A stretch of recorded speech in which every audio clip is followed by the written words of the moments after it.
This video demonstrates how to analyze exceptions, or panics, in an arbitrary Go application running online. We are using an unmodified Go compiler coming with the Linux distribution. The target Go program was compiled using the normal Go build command. No special options or changes are needed. As shown, we don't need to add any special options. Open the OpenResty X-Ray web console in the web browser. Make sure it is the right machine you are watching. You can choose the right machine from the list below if the current one is not correct. Go to the guided analysis page. Here you can see different types of problems that you can diagnose. Let's select errors and exceptions. Click on Next. Select the Go application. Select the target process. Make sure that the application type is right. Usually, the default should be correct. The language level here is just Go. We can also set the maximum analyzing time. We'll leave it as 300 seconds, which is the default value. Let's start analyzing. The system will keep performing different rounds of analysis. Now it's executing the first round. The first round is done and it's already on the second one. That's enough for this case. Let's stop analyzing. It automatically generated an analysis report. This is the type of problem we diagnose. It's errors and exceptions. Look at the number 1 Go code path that throws out exceptions. Go eventually throws exceptions through the gopanic function of the Go runtime. In this code path, gopanic function is called by panic divide function of the runtime. It indicates that this is a division by zero error. It's the calculate function in the color context. This function is on the business code level. Handled request function is responsible for handling incoming HTTP requests in the Gin web framework for Go.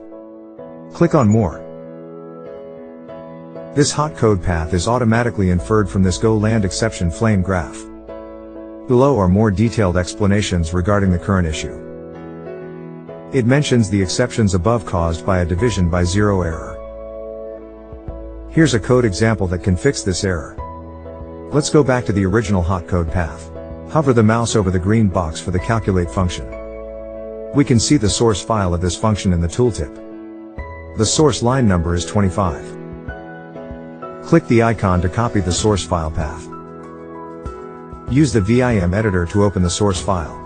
Paste the file path we just copied. You can use any editor you like. Go to line 25, as OpenResty X-Ray suggested.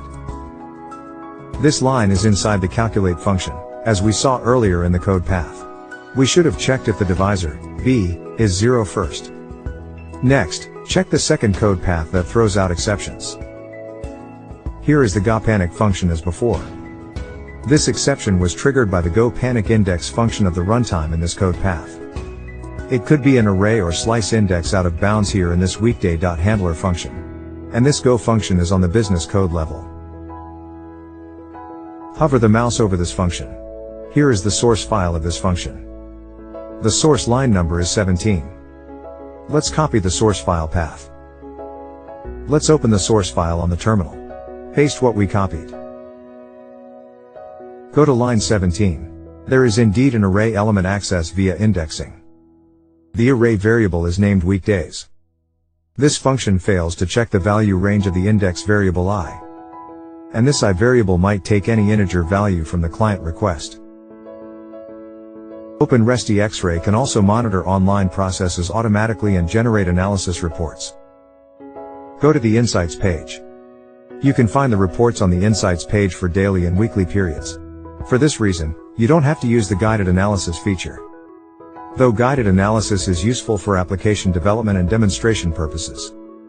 OpenResty X-Ray is a non-invasive diagnostic system based on our own dynamic tracing technology. It can monitor and scan performance problems, behavioral issues, and security vulnerabilities in real time. If you like this video, please subscribe to our YouTube channel. Thank you.